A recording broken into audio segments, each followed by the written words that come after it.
Domo konnichiwa minasan, Wehong Gakuen no Wei desu. Kita kembali lagi di materi SSW pengolahan makanan. Saat ini kita masih berada di bab 3 tentang Seizou Koutei Kanri no Kiso, yang artinya dasar-dasar kontrol proses manufaktur. Di bab 3 ini ada 5 subbab yang harus kita kuasai, di mana subbab nomor 1, 2, dan 3-nya sudah kita bahas di episode sebelumnya. Nah, khusus di episode kita kali ini, kita akan masuk ke dalam subbab nomor 4 dan nomor 5, yaitu tentang alergi shokuhin no kanri, yang berarti manajemen alergi makanan, dan yakuzai no kanri, yang berarti manajemen bahan baku. Namun, sebelum kita bahas lebih detail, pastikan untuk menekan tombol like dan subscribe dulu ya, agar Wehong Gakuen bisa terus memberikan pelajaran secara gratis. Yoshi minasan, sassato hajimemashou.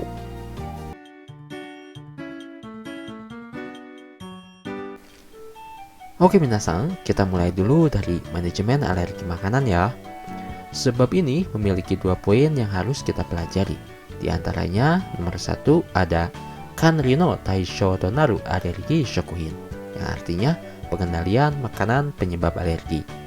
Dan yang kedua, Kosa osen no boshi, yang artinya pencegahan kontaminasi silang.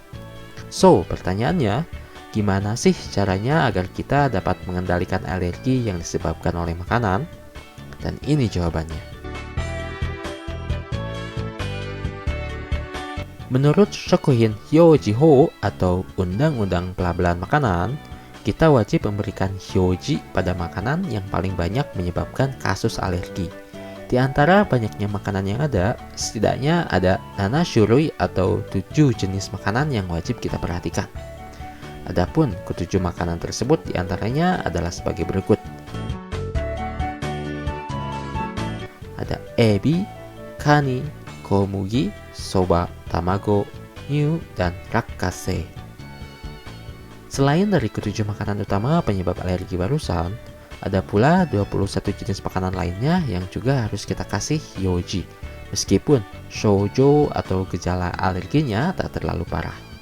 Adapun 21 makanan tersebut diantaranya adalah sebagai berikut.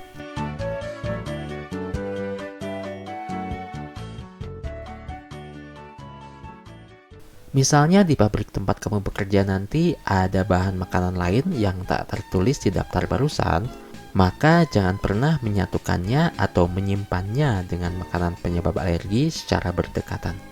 Karena jika bahan makanan penyebab alergi tersebut bersentuhan dengan bahan makanan lain, maka bisa mengakibatkan suatu kondisi yang dikenal dengan istilah kosa osen atau kontaminasi silang.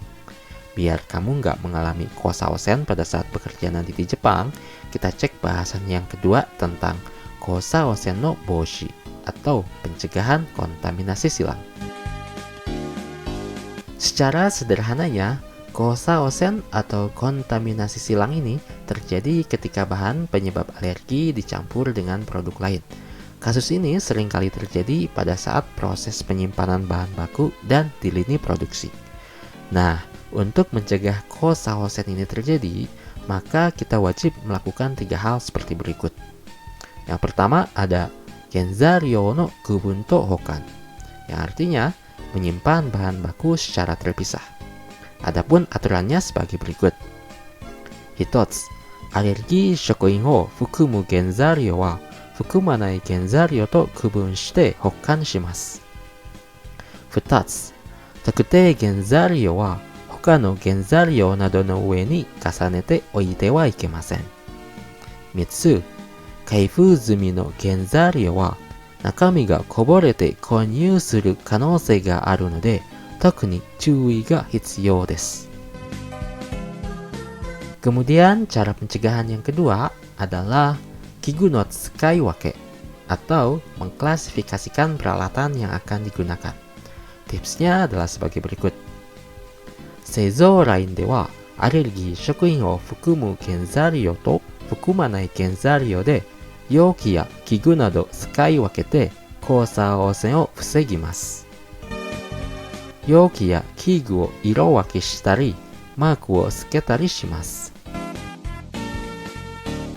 Dan langkah yang terakhir yaitu 製造ラインの洗浄, yang artinya membersihkan lini produksi. Caranya, alergi 食品を含む製品と含まない製品を同じラインで製造することがあります。アレルギー食品を含む原材料を使った後は、ラインにアレルギー食品が残らないようにしっかり洗浄します。Yaps, itu dia serangkaian cara untuk melakukan manajemen alergen atau makanan penyebab alergi. Dikarenakan video ini akan menjadi episode pengolahan makanan bab 3 yang terakhir, maka kita lanjutkan hingga ke sub bahasan nomor 5 ya, yaitu tentang Yakuzai no Kanri atau manajemen bahan kimia. Lantas, kenapa sih manajemen bahan kimia itu bisa sangat penting?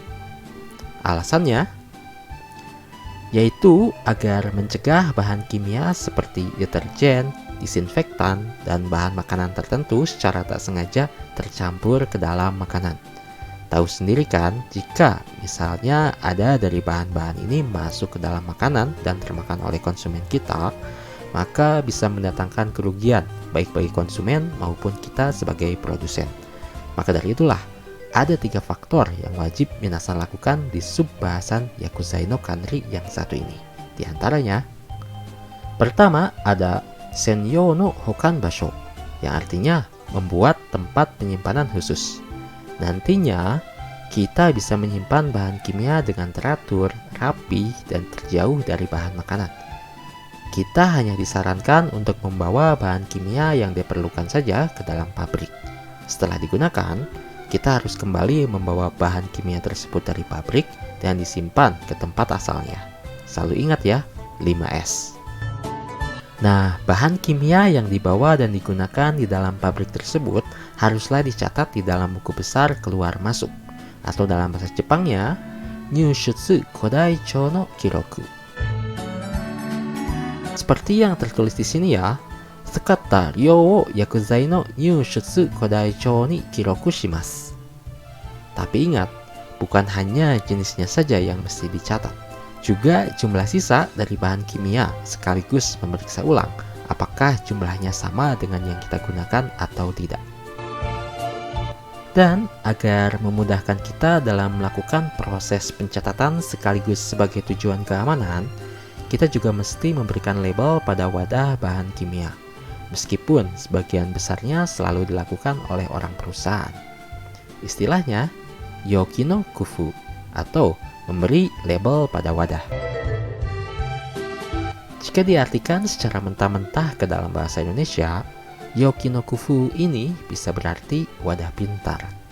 Tapi minasan jangan bingung ya, kata ini sebenarnya merupakan sebuah istilah yang maksudnya wadah yang diberi label. Contohnya pada gambar ini ya, ada komugi, soba, dan lain sebagainya.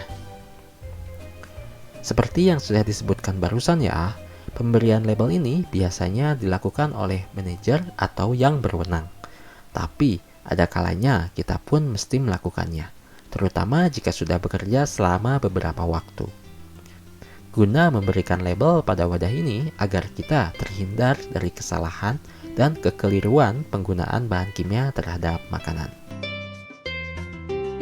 Yosh minasan, kita sudah berada di penghujung bab 3 materi pengolahan makanan. Di episode berikutnya, kita akan langsung masuk ke bab yang paling banyak ditanyakan dan ditunggu-tunggu, yaitu HACCP. Tapi sebelum aku undur diri, cek dulu kotoba yang wajib dihafalkan di episode kita kali ini berikut ini ya.